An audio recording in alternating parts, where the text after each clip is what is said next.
Hi, I just want to start with my story. So I grew up in India, and I can remember from the age of 11 wanting to make millions. That was somehow a goal of mine. But the other thing was that as there's a lot of poverty in India, and seeing all of that, I simply couldn't ignore it. It was something that really hit me in the heart, and it affected me and it bothered me. So these two things were kind of at odds for a long time. And I started my career as a bean counter, and I was on the path to investment banking till a friend of mine told me the story that to succeed in investment banking, you need to be so greedy that you're willing to knock out your granny's teeth and melt the gold. And that for me was the moment when I realized that this is not for me, and it led me on a different journey, and I ended up in financial inclusion. So I worked and I still do in international development, and so mobile money for the unbanked, cross-border payments is sort of where I focus on, which is now kind of termed digital public infrastructure. For me, what really happened was around COVID, I was venture building with Catalyst Fund, and helping inclusive fintechs build products for gig workers. And it was just, we were interviewing these gig workers just after COVID had hit, and their stories were heart-wrenching. You can imagine they hadn't, so overnight everything changed, but they were all self-employed, nothing to fall back on.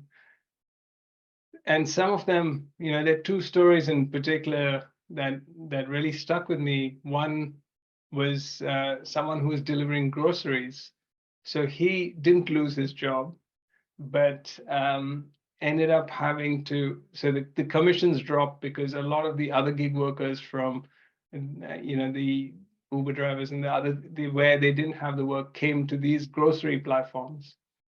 And so the platforms became more powerful. They dropped their commissions and incentives and all of that. And now people were buying so much more.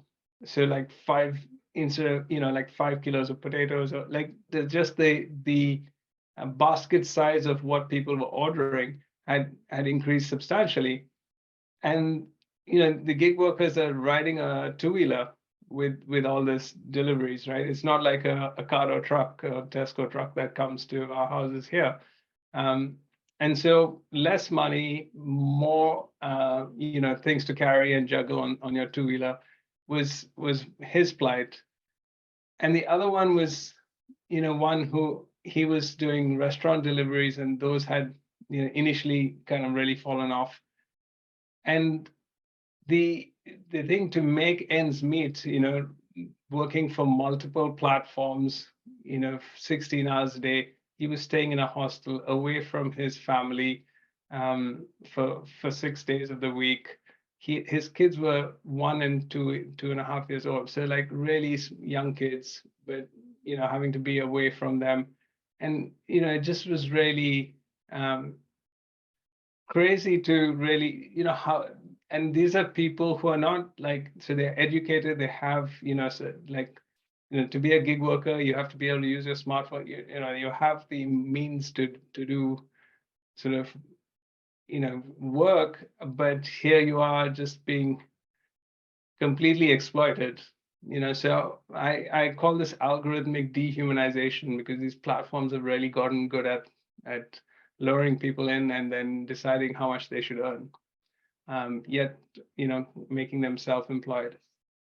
So that was sort of one of the really big impactful things that happened for me personally at that level. But more broadly, my industry had added 500 million people to bank accounts. Now, and that was in the 10 years prior to COVID, which is pretty impressive in one sense, except when COVID hit, the realization I had here was that all these bank accounts are empty. there's no money in them. And it's not just these 500 million, but probably about 3 or 4 billion people had literally nothing to fall back on. And so from there, it dawned on me, that there's something wrong with our economic system. Inequality has been growing wider and wider for such a long time, but this, COVID drew the curtain back and laid it all bare for us to see. And so that was the genesis, really, for the book, where I started thinking about what we can do differently and what's kind of wrong with what we have. And I think in the research I did in trying to figure out and answer these questions, I stumbled upon inclusive economics and a methodology in which we can do things differently. And some of the things that I learned through this process was like the society's programming on us, socially and culturally, is like extremely strong. And, many of us just sleepwalking our way through life. And it's only with a rise in consciousness that we can take different, make different, take different and do different things, like go, different choices. And, because otherwise we're just contributing to and reinforcing our current economic system without being aware, without knowing, just by, following what society tells us we need to do: get a job, do this, big house, buy a car, like all these things. And it's really the consciousness that's been rising, over the last sort of decade or so. And, we see it, for example, with veganism, and I've been a vegetarian for a little over 20 years. And 15 years ago, I absolutely struggled to get auto addition in many restaurants here in the UK. 5-6 years ago or so, since then, that time frame, I've been spoiled for choice. I have at least 3 things, to choose from, like all really good options. And this change has come about because, more and more people decided to become vegan, and it's their choices that drove the businesses to change and offer, the restaurants to offer more options. And that's not just for vegans, but it's also true in sustainability.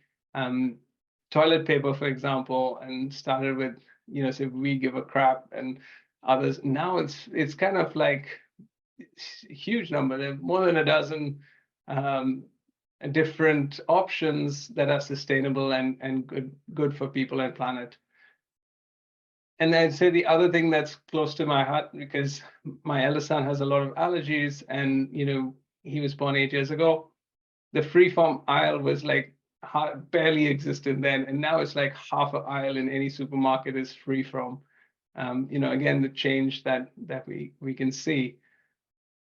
I think the overarching thing here is that the B Corp movement sort of is gaining more and more momentum. It started back in 2005, but just in the last 4 or 5 years has really seen a huge number of sort of companies go towards and get B Corp certification.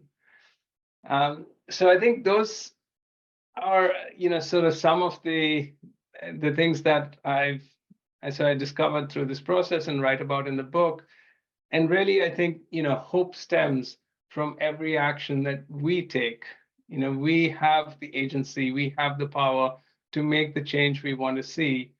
And by making those changes in our daily lives, whether it's decreasing your consumption, looking for more sustainable things, coming off Amazon Prime, all of these things make a difference. And they build sort of momentum and cumulatively bring change to our society.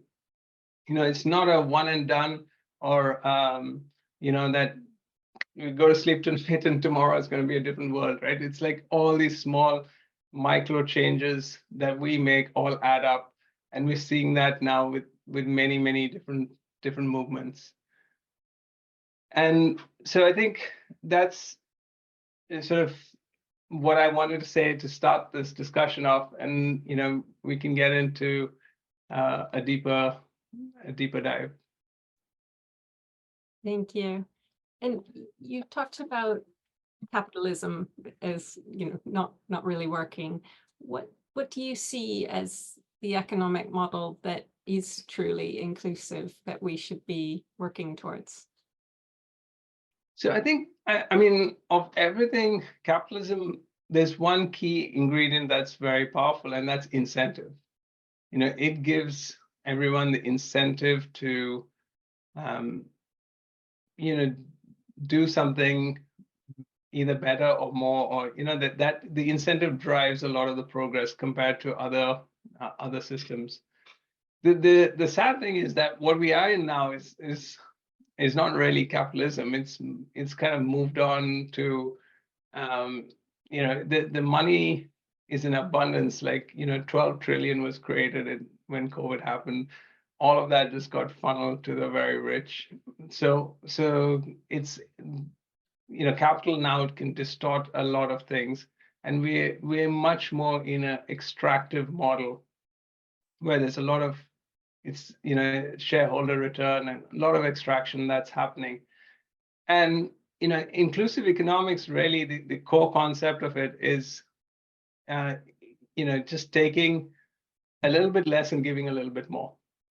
So the co-ops do this really well, B Corps to some extent. And so what we find in those situations is that those workers are treated better. Like take, for example, John Lewis, where they pay a living wage, and they, and in good times, those profits go back to the partners within the firms, and all of the different co-ops have similar systems where they're able to, just, and that's the difference really between, working with a 0-hour contract and not knowing when how much you're going to earn, and how, and that struggle to make ends meet.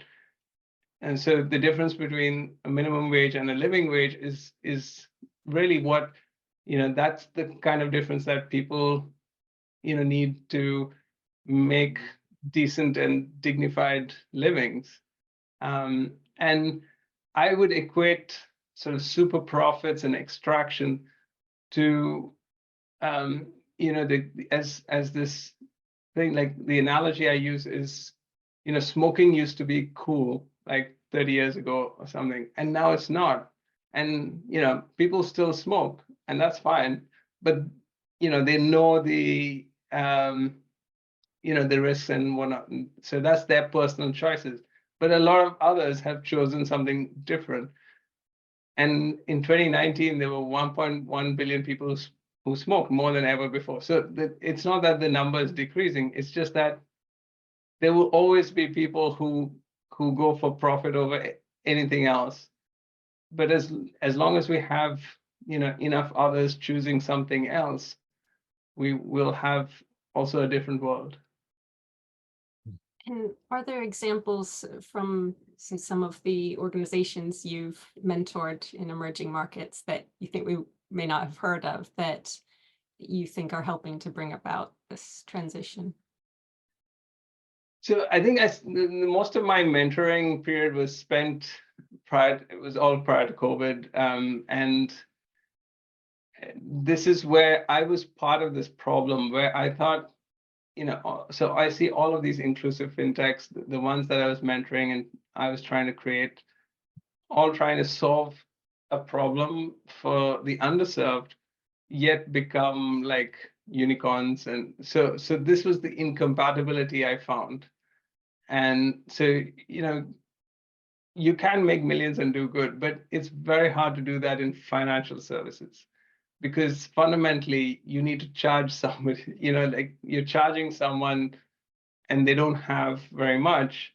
And in order to be super profitable, then you just need to charge them probably too much, like, so that's why we have, the credit unions, the building societies, banking really ought to be completely not for profit in that sense, because there's always a conflict of interest. Now, obviously, capitalist bankers who make all their money are going to disagree, but it's a particular industry that's definitely, we've seen so many scandals, Wells Fargo, more recently, PPI scandal, always something missold, some sort of punitive fees somewhere, all because of wanting to make a profit, beyond a fair profit. And this is where I think that the real problem lies. If we did it on a basis that was fair to everyone, and then there would be less inequality. Vanguard is a really good example of so Jack Bogle built it in a way that the customers effectively are the stakeholders, the shareholders, and so the fees are incredibly low, and there's no conflict of interest between the management at Vanguard and the fund holders. And you can't say the same for the for-profit investment management firm, because they always have their targets to get their fees, to get their profit. So so that I think is where the issue lies.